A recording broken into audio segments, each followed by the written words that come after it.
Imagine growing up being treated like a burden by your own father, only for him to reappear years later and demand that you give up your home for your spoiled sister. Yeah, that happened to me. And as if that wasn't absurd enough, that same sister had the audacity to flirt with my boyfriend right in front of me. But you know what? If she thought I was just going to accept it in silence, she was dead wrong. The house Savannah grew up in was never a home. It was just a space where the walls muffled secrets and silence. She remembered the scent of her mother's cheap perfume, the hurried way her hands packed a suitcase, the sound of her footsteps rushing through the door, never looking back. Savannah was only 5, and Madeline 3. Too young to understand what was happening, but not too young to forget. Their father never explained why their mother left. Never answered Savannah's questions about why she didn't come back. Never admitted that it hurt him. But he didn't need to. It was obvious in his eyes every time he looked at his eldest daughter and saw in her the features of the woman who had destroyed his life. Savannah was a constant reminder of abandonment. The same gray eyes, the same hair color, even the same determined nature that, over time, turned into quiet resistance. That's why to Russell, she became a burden. An inconvenient presence he tolerated because he had no other choice. Madeline, on the other hand, was spared from that weight. She didn't look like their mother. Her eyes were brown like their father's, her features softer. And maybe that was why Russell decided she was worthy of love. From a young age, Savannah learned that inside that house, favoritism was unbreakable. If Madeline cried, she was comforted. If Savannah got hurt, she was told to be more careful. If Madeline threw a tantrum, she was met with patience. If Savannah complained, she got a cold, impatient stare. She remembered sitting at the kitchen table, watching as their father prepared Madeline's plate before hers. How her sister always got the best portion of the meal while whatever was left was carelessly placed on Savannah's plate. How Madeline got new toys, new clothes, shiny new shoes, while Savannah wore whatever was worn out, whatever no longer fit her sister. Her father's indifference was constant. She tried to please him, tried to be good enough for him to notice her, but no matter what she did, it was never enough. When she brought home a flawless report card, hoping for at least a nod of approval, all she got was a brief glance and an indifferent murmur. That's the least you should be doing. Meanwhile, Madeline could get average grades and still be called smart, special, a girl destined for great things. Over time, Savannah began to understand that to Russell, she was just a burden. Not a daughter, not family. Just a reminder of a past he wanted to forget. But what hurt even more was realizing that Madeline knew this and used it to her advantage. When they were little, they still played together. In the rare moments when Savannah managed to forget the differences between them, Madeline would hold her hand, and the two would run through the yard, laughing. But soon her sister realized that it was more fun to stay by their father's side. And when she understood that her favored status gave her power, she started using it. It was Madeline who laughed when Savannah tried to speak and was ignored. Madeline who made sure to tell their father whenever Savannah did something wrong, knowing the punishment would always fall on her older sister. Madeline who, with a victorious smile, flaunted her gifts, knowing Savannah would never have anything like them. By the time she was 10, Savannah stopped trying to please her father, stopped hoping for something that would never come. She withdrew, buried herself in her studies and anything that kept her busy. While Madeline lounged on the couch watching cartoons, Savannah was in the kitchen washing dishes. While Madeline begged their father to take her to the park, Savannah stayed in her room reading. And then, when she was old enough, she started working. First small side jobs, then part-time positions. The money wasn't for fun. It was for her escape. Every penny saved was a reminder that one day she would leave. But until then, she had to endure. Had to endure the dinners where her father and Madeline talked and laughed while she ate in silence. Had to endure the comparisons, the disapproving looks, the moments when she felt that if she disappeared, no one would even notice. At 16, she overheard Russell talking to a neighbor on the porch. Madeline has a bright future ahead of her. Savannah, well, she'll manage on her own.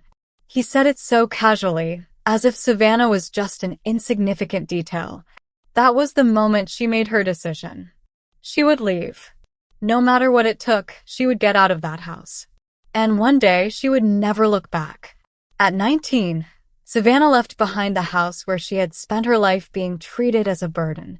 There were no goodbyes, no final glance at her father or Madeline.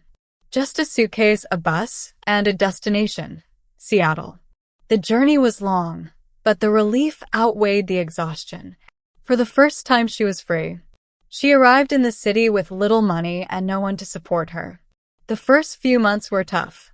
She rented a tiny room from an old lady who didn't ask questions, worked as a barista during the day, and at night, took courses to build her portfolio as a graphic designer. Her talent was evident, but no one gave opportunities to someone without experience. So she created her own.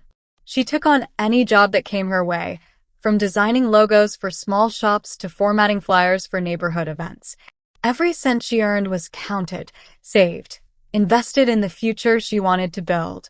There were days when the exhaustion was crushing, when the bills piled up, when the fear of failing felt like an unbearable weight. But Savannah was stubborn. Always had been. If she hadn't given up after years of being ignored in her own home, she wasn't about to give up now. Over time, her efforts paid off. She landed an internship at a design agency, where she worked twice as hard to prove herself. While others did only what was required, Savannah stayed late, studied trends, learned new techniques. Her colleagues saw her as the quiet, determined young woman who always delivered the best work. Her boss started noticing. The internship turned into a permanent job. The salary was still modest, but better than anything she had ever had. Little by little, her life began to change. After a few years, she landed a better position at another company, a renowned agency that recognized talent and dedication. There, she finally felt like she belonged somewhere. With a stable job and a decent salary, Savannah began to dream of something she had never had before, a real home. A space that was hers alone, where no one could overlook her, where every detail reflected the woman she had become. The search for an apartment was thrilling. Walking into each place, imagining her life there, feeling for the first time that she had the power to choose. When she finally found the right one, she knew immediately. Small but modern. Cozy. A space that represented everything she had fought for. On moving day, as she held the keys in her hands, Savannah realized something she had never expected to feel: pride. She had won. Against all odds, against everything people said she couldn't be, there she was, in charge of her own destiny. Savannah had never cared much for social media. She wasn't the type to post everything about her life, but that day, she felt the urge to share. The achievement was too big to go unnoticed, even if only for herself. She took a simple photo of the apartment, the newly furnished living room, the minimalist details she had carefully chosen. Nothing extravagant, just a record of the space she now called home. She wrote a short caption, something about how this place represented everything she had worked for, and posted it. She never imagined that, on the other side of the country, someone would be watching. The calls started a few days later. First, an unknown number. Then another. She ignored them. She never answered calls from numbers she didn't recognize, and whoever it was, if it was important, they would leave a message. But then came the texts. "We need to talk. Pick up the phone. It's about Madeline." Her sister's name made her hesitate. Her first instinct was to delete the messages without even replying, but something nagged at her. Her father had never tried to contact her in all these years. Not a phone call, not a message, not even a simple inquiry about how she was doing. If he was suddenly reaching out so insistently, it was because he wanted something. The calls kept coming until one night, while finishing a project on her computer, the phone rang again. She glanced at the screen. Russell's name lit up. Her first instinct was to reject the call. But at the last second, she answered. "Hello." On the other end, there was a brief silence, as if her father hadn't expected her to actually pick up. Then his voice came, more restrained than Savannah remembered. So you finally decided to answer. She said nothing. She waited. Russell let out a sigh before continuing. I saw that you bought an apartment. Looks like a nice place. There was something off about his tone. Too forced. Like he was trying to sound cordial but without real interest. What do you want? Savannah was direct. There was no need to pretend this conversation was anything other than what it really was. Russell didn't waste time. Madeline moved to Seattle. She's trying to start over, but she hasn't found a job yet. And without a place to stay, it's difficult. Savannah felt her body tense. And what does that have to do with me? She needs a place to stay, Russell said, as if it were obvious. And you have an apartment with enough space. Savannah almost laughed at the irony. The man who had never cared about her well-being was now asking her to help Madeline. After all these years of indifference, he now expected her to simply open her home to her sister, as if they were a real family. Silence stretched between them. Russell didn't seem willing to push too hard. He had made his request, and now he was waiting for her response. Savannah wanted to say no.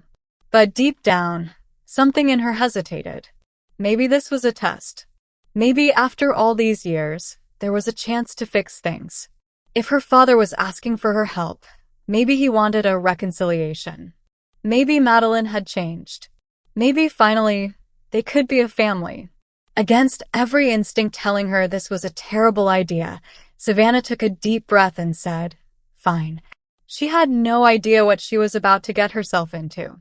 In the first few days, Savannah tried to believe she had done the right thing. Madeline arrived with expensive suitcases and a wide smile, as if being there was the most natural thing in the world. She walked into the apartment without hesitation, complimented the decor, commented on the view from the window, but she didn't say thank you. There was no thanks for letting me stay, no sign of acknowledgement for the favor Savannah was doing for her.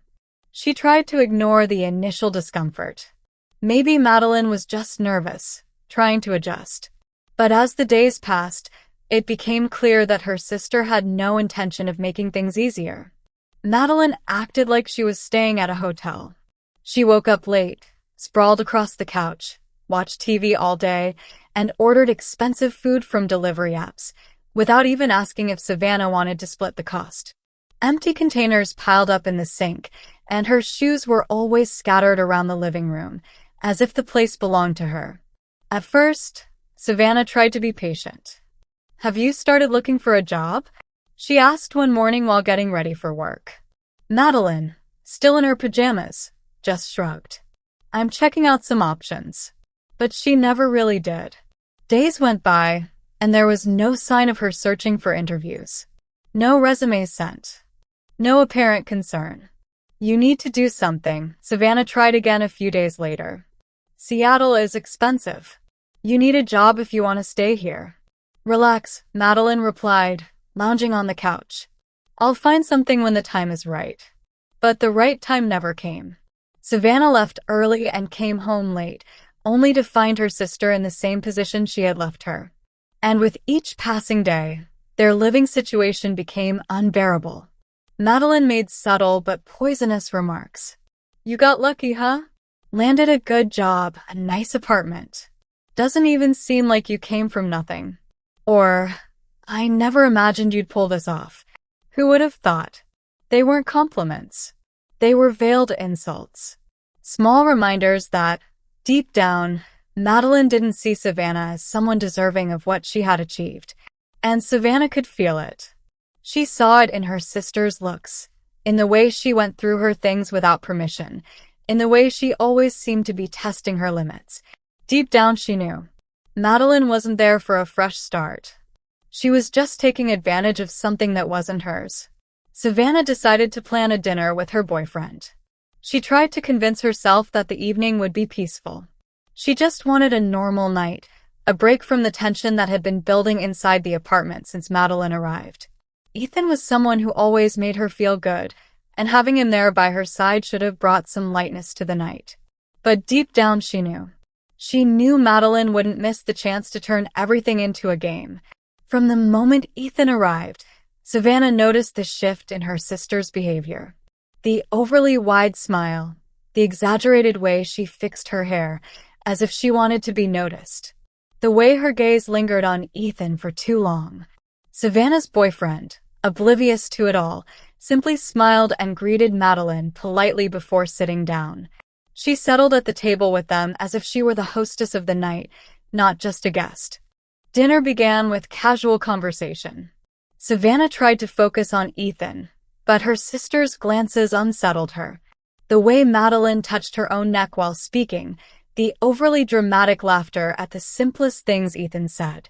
And then the comment started. "What is it you do for work again, Ethan?" Madeline asked, resting her chin on her hand, looking at him with interest. "Software engineering," he replied with a smile. "Wow." Madeline dragged out the word. "That must be an amazing job. I bet women throw themselves at you."